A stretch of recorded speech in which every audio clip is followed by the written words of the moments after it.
Hi hello നമസ്കാരം. ഞങ്ങളുടെ പുതിയ ചാനലായ തെക്കൻ മീഡിയയിലേക്ക് എല്ലാവർക്കും സ്വാഗതം. ഒരു 1500 രൂപയ്ക്ക് കൊച്ചിയിൽ നിന്നും ബാംഗ്ലൂരിലേക്ക് ഒരു വിമാനയാത്ര പോയാലോ? അതിൻ്റെ വിശേഷങ്ങളാണ് നിങ്ങളുമായി ഞങ്ങൾ പങ്കുവെക്കുന്നത്. വീഡിയോയിലേക്ക് പോകുന്നു. ഇതിനായി നമ്മൾ ആദ്യം ചെയ്യേണ്ടത് നമ്മൾ പോകേണ്ട ഒരു സ്ഥലം തീരുമാനിക്കുക എന്നുള്ളതാണ്. ഞങ്ങൾ യാത്ര ചെയ്യാൻ ഉദ്ദേശിച്ചത് കൊച്ചിയിൽ നിന്നും ബാംഗ്ലൂരിലേക്കാണ്. കൊച്ചിയിൽ നിന്നും ബാംഗ്ലൂരിലേക്ക് ഒരു വിമാനയാത്രയാണ് നമ്മൾ ഉദ്ദേശിക്കുന്നത്. അതും 1500 രൂപ ഒരാൾക്ക് ചിലവ് വന്നിട്ടുള്ളൂ. ഇപ്പോൾ ഇൻ്റർനെറ്റ് ഉപയോഗിക്കാത്തവരായ ആരുമില്ലല്ലോ. നമ്മുടെ കൈവശമുള്ള മൊബൈൽ ഫോൺ വഴി വിമാന ടിക്കറ്റ് നിരക്ക് നോക്കാവുന്നതേ ഉള്ളൂ. എന്നാണോ ടിക്കറ്റ് നിരക്ക് കുറവുള്ള ദിവസം നോക്കി ടിക്കറ്റ് ബുക്ക് ചെയ്യാൻ ശ്രമിക്കുക. അല്ലെങ്കിൽ ഏതെങ്കിലും ട്രാവൽ ഏജൻസിനെ സമീപിച്ചു കഴിഞ്ഞാൽ ടിക്കറ്റ് നിരക്ക് കുറവുള്ള ദിവസം നോക്കി ടിക്കറ്റ് ബുക്ക് ചെയ്യുക. എങ്ങനെ പോയാലും ഒരു 10 ദിവസമെങ്കിലും മുന്നേ ടിക്കറ്റ് ബുക്ക് ചെയ്യാൻ ശ്രമിക്കണം. എന്നാലേ നമുക്ക് ഈ റേറ്റ് നിരക്ക് കുറവിൽ നമുക്ക് ടിക്കറ്റ് കിട്ടുള്ളൂ. ടിക്കറ്റ് ബുക്ക് ചെയ്യുമ്പോൾ ID പ്രൂഫിലെ പേരും വയസ്സും കൃത്യമായി തന്നെ രേഖപ്പെടുത്തണം. അല്ലെങ്കിൽ നമുക്ക് ടിക്കറ്റ് എയർപോർട്ടിൽ കാണിക്കുമ്പോൾ ID പ്രൂഫ് മാച്ച് ചെയ്തില്ലെങ്കിൽ നമുക്ക് ചിലപ്പോൾ യാത്രാ തടസ്സം നേരിട്ടെന്ന് വരാം. നമ്മൾ ടിക്കറ്റ് നമ്മുടെ കയ്യിൽ PDF ആയിട്ട് നമ്മൾ ഓൺലൈനായിട്ട് എടുത്താലും ട്രാവൽസ് മുഖേന എടുത്താലും നമ്മുടെ മൊബൈലിലേക്ക് വാട്സപ്പ് വഴി അവർ അയച്ചു തരും. ടിക്കറ്റിൽ നമ്മുടെ യാത്രാ രേഖകൾ മുഴുവൻ അതിലുണ്ടാവും. ഏതാണോ ഫ്ലൈറ്റ് അതിൻ്റെ കമ്പനി നമ്പർ, പിന്നെ നമ്മുടെ പേര്, നമ്മുടെ ലഗേജ് എത്രത്തോളം കയ്യിൽ വെക്കാം, എന്നാണോ പോകുന്ന ഡേറ്റ്, സമയം എല്ലാം അതിൽ രേഖപ്പെടുത്തിയിട്ടുണ്ടാവും. യാത്ര പോകുന്ന ദിവസം അന്ന് 2 മണിക്കൂർ മുന്നേ എയർപോർട്ടിൽ റിപ്പോർട്ട് ചെയ്യണം. നമ്മുടെ ഡൊമസ്റ്റിക് ടെർമിനലാണ്. എയർപോർട്ടിൽ എത്തിക്കഴിഞ്ഞാൽ നമ്മുടെ കൈവശമുള്ള ലഗേജ് ഒരു ട്രോളിയിൽ വെച്ച് ഫ്രണ്ട് എൻട്രിയിലേക്ക് പോവുക. അവിടെ സെക്യൂരിറ്റി ചെക്കിംഗ് ഉണ്ടാവും. അവിടെ ടിക്കറ്റും ID കാർഡും കാണിച്ച് അകത്തേക്ക് പ്രവേശിക്കാവുന്നതേ ഉള്ളൂ. വിമാനത്താവളത്തേക്ക് അകത്തേക്ക് കടന്നാൽ നമ്മുടെ ഏത് കമ്പനിയുടെ ഫ്ലൈറ്റ് ആണോ നമ്മൾ എടുത്തത്, ഞങ്ങൾ ഗോ ഫസ്റ്റ് വിമാനത്തിൻ്റെ കമ്പനിയുടെ ഫ്ലൈറ്റ് ടിക്കറ്റാണ് എടുത്തിരുന്നത്. നിങ്ങൾ ഏത് കമ്പനിയുടെ ഫ്ലൈറ്റ് ടിക്കറ്റ് ആണോ എടുത്തത് ആ കമ്പനിയുടെ കൗണ്ടർ ഉണ്ടാവും. ആ കൗണ്ടറിൽ ക്യൂ ഉണ്ടാവും. ആ കൗണ്ടറിൽ ക്യൂ പോയി നിൽക്കുക. അവിടെയാണ് നമ്മുടെ ID കാർഡും ടിക്കറ്റും കാണിച്ച് കൊടുത്ത് നമ്മൾ ഈ ബോർഡിംഗ് പാസിനുള്ള നടപടിക്രമങ്ങൾ അവിടെയാണ്. അവിടെ നമ്മുടെ ബാഗേജും കാര്യങ്ങളൊക്കെ അവർ മേടിച്ചു വെക്കും. അതിൽ ബാഗ് ടാഗ് ഒട്ടിച്ച് നമുക്കൊരു സ്ലിപ്പ് തരുന്നതാണ്. നമുക്ക് ടിക്കറ്റിൽ നമുക്ക് സീറ്റ് നമ്പറൊക്കെ അടുത്തടുത്ത് വേണമെങ്കിൽ അവരോട് പറഞ്ഞു കഴിഞ്ഞാൽ കൂടെ യാത്ര ചെയ്യാൻ ആൾക്കാരുണ്ടെങ്കിൽ ഒന്നിച്ച് സീറ്റ് നമ്പറും കാര്യങ്ങളൊക്കെ കിട്ടും. അവിടെ നിന്ന് ഒരു ATM മെഷീൻ പോലത്തെ ഒരു കൗണ്ടറുണ്ട്. അതിൽ പോയിട്ട് നമുക്ക് തന്നെ നമ്മുടെ PNR നമ്പർ അതിൽ എൻട്രി ചെയ്ത് കൊടുത്തു കഴിഞ്ഞാൽ ബോർഡിംഗ് പാസ് നമുക്ക് കയ്യിൽ കിട്ടും. ആ ബോർഡിംഗ് പാസുമായിട്ട് നമ്മൾ എയർപോർട്ടിൻ്റെ അകത്തേക്ക് പോകും. പിന്നെ നമുക്ക് ID പ്രൂഫ് കാര്യങ്ങളൊന്നും എവിടെയും കാണിക്കേണ്ട ആവശ്യമില്ല. പിന്നെ നമുക്കൊരു സുരക്ഷാ ചെക്കിംഗ് ആണ്. ഫ്ലൈറ്റിൻ്റെ ഉള്ളിലേക്ക് കയറുമ്പോൾ ഒരു സുരക്ഷാ ചെക്കിംഗ്. ആ ചെക്കിങ്ങിനോട് വിധേയമായി കഴിഞ്ഞാൽ നമുക്ക് നമ്മുടെ റെസ്റ്റ് ഏരിയയിലേക്ക് നമ്മൾ പോവുകയാണ്. നമ്മുടെ ഗേറ്റ് നമ്പറും കാര്യങ്ങളൊക്കെ ഈ പറഞ്ഞ ബോർഡിംഗ് പാസിനകത്ത് രേഖപ്പെടുത്തിയിട്ടുണ്ട്. നമ്മുടെ ബോർഡിംഗ് പാസിനകത്ത് നമ്മുടെ വിമാനത്തിൻ്റെ ഉള്ളിൽ സീറ്റ് നമ്പറും നമ്മുടെ ഏത് ഗേറ്റ് ആണോ ആ ഗേറ്റ് നമ്പറും കാര്യങ്ങളൊക്കെ രേഖപ്പെടുത്തിയിട്ടുണ്ടാവും.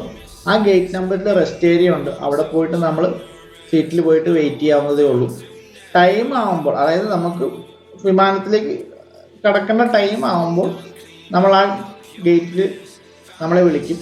അവിടുന്ന് നമ്മൾ ബോർഡിംഗ് പാസ് കാണിച്ച് എയർപോർട്ടിൻ്റെ അകത്തേക്ക് പ്രവേശിക്കും. അവിടെ നമ്മളെ കാത്ത് ബസ് ഉണ്ടാവും. ബസ്സിനകത്ത് യാത്ര ചെയ്യാതെ നേരെ ഫ്ലൈറ്റിൻ്റെ അടുത്തുകൊണ്ട് നമ്മളെ ഇറക്കും.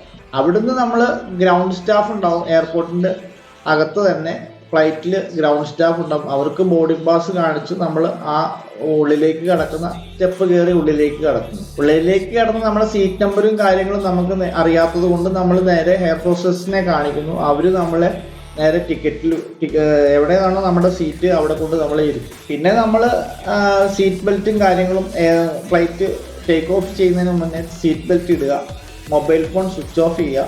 അതിൻ്റെ നിർദ്ദേശവും കാര്യങ്ങളൊക്കെ ഫ്ലൈറ്റിൽ നിന്ന് തന്നെ നമുക്ക് അനൗൺസ്മെൻറ്റ് കേൾക്കും. പക്ഷേ നമ്മൾ ഇതൊക്കെ ചെയ്യുക. പിന്നെ നമ്മൾ ബാംഗ്ലൂർ പോയി കഴിഞ്ഞാൽ മെയിനായിട്ട് നമ്മൾ ചെയ്യേണ്ട ഘടകങ്ങൾ എന്ന് പറഞ്ഞു കഴിഞ്ഞാൽ നമ്മൾ എവിടെയാണോ പോകാൻ ഉദ്ദേശിക്കുന്ന സ്ഥലങ്ങൾ ആ സ്ഥലത്തിനോടനുബന്ധിച്ച് 2-3 കിലോമീറ്റർ ചുറ്റളവിലായിട്ട് നമ്മൾ റൂം എടുക്കാവും ബെറ്റർ ഉണ്ടാവുക. ഞങ്ങൾ റൂം എടുത്തത് ഗാന്ധിനഗറിലാണ്. ഗാന്ധിനഗറിൽ നിന്ന് നമുക്ക് ഒരുപാട് സ്ഥലങ്ങൾ പോകാനുണ്ട്. മെയിനായിട്ട് Majestic, MG road, commercial Bazaar, Cubbon park, Vidhana Soudha, Tipu Sultan summer palace, Bangalore palace, അങ്ങനെ ഒരുപാട് സ്ഥലങ്ങൾ ഈ ഒരു 2-3-4 കിലോമീറ്റർ ചുറ്റളവിൽ തന്നെയാണ് ഞങ്ങൾ പോകേണ്ടി വന്നത്. ഞങ്ങൾ ഗാന്ധിനഗർ റൂം എടുത്ത് ഞങ്ങൾ അവിടുന്ന് ഒല അതുപോലെ തന്നെ യൂബർ ടാക്സി ഒക്കെ വിളിച്ചിട്ടാണ് ഞങ്ങൾ യാത്ര ചെയ്തത്. ഞങ്ങൾക്ക് യാത്രാ ചെലവിൽ വലിയ ചെലവ് വന്നിട്ടില്ല. റൂം നമ്മുടെ ഇഷ്ടാനുസൃത സൗകര്യം അനുസരിച്ചാണ് നമ്മൾ ഹോട്ടൽ ബുക്ക് ചെയ്യുന്നത്. ചെറിയ ബഡ്ജറ്റിലും റൂം കിട്ടാറുണ്ട്.